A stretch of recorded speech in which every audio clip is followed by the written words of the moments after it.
Hello, Darren Kittleson here. Welcome to our latest issue of Coaching Corner. Hey, it's almost year end. In fact, this is one of the last few days of November as I record this, and I've been having a lot of conversations with my agents, both my coaching clients and my associates in my offices around business planning for 2013. And I had a conversation this past week, though, that I thought would be interesting just to share from a coaching perspective. I have a great agent who's actually tripled their production in the last 12 months, and triple meaning they've gone up to over 100 closed units, and their goal then moving into next year is to take it up over 200 closed units. And in that market where they sell real estate, that will clearly make them one of the largest selling agents in the entire market. In fact, probably number one or number two. And as we talked about the plans for next year, one of the things that came forth in our conversation was this agent's concern that as they grew their business so quickly, it might be at the alienation, for lack of a better term, of some of the agents in the market that they know, they like, they're friends with, and they're fearful that it might change things. That got me really thinking about that. In fact, this client has said this before to me, and so it came back around.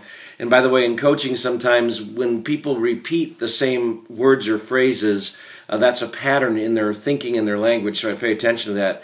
This client said to me, though, you know, what other people think of me is none of my business. And I've heard that said a lot, and yet in this conversation, that's really where this came back around to. And, you know, it was interesting.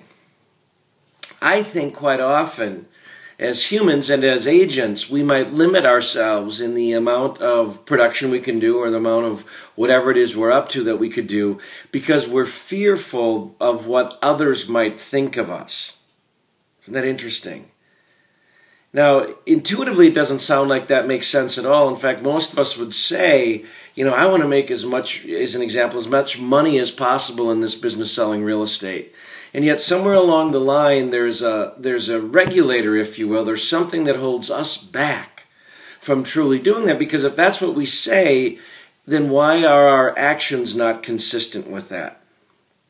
And so in dialoguing with agents as we do business planning for 2013 and coaching them, one of the things we have to get clarity around right away is really what their level of comfort is in the amount of money that they do make. And if that's what they'll settle for. Interesting, isn't it?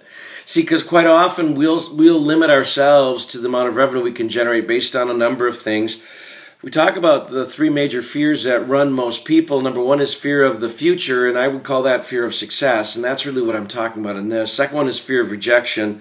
Third is fear of failure. And as much as we think fear of failure or fear of rejection is what runs a lot of our associates, it's not. It's really fear of the future or fear of success. You know, what does my life look like? Who are my friends? What is my family? How do they react when I generate $500,000 in my real estate practice, or $200,000, or even $150,000 or $100,000, depending on, you know, what their level of earning in this point in their life has been.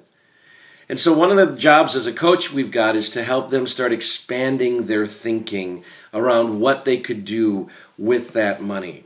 And one of the exercises that becomes really good in that is to sit down and actually have them start their business plan with the goal of what they'd like to generate income-wise in their business in the next 12 months.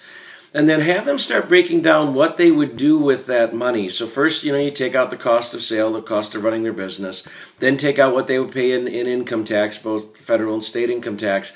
And then with that money left over, have them start truly identifying what they would do with it. Now get clarity around it.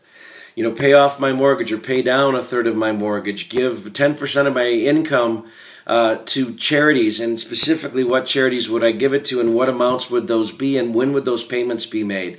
That's where we start helping them start to discover breakthroughs in their thinking around generating income. So it is not only about helping them understand what they could earn, it's really breaking it down to where it would all go. Because here's what we know. Unless they knew where they would spend it, they will not have the capacity to generate it. Let me just say that again. Unless they knew where they would spend it, they won't have the capacity to generate it.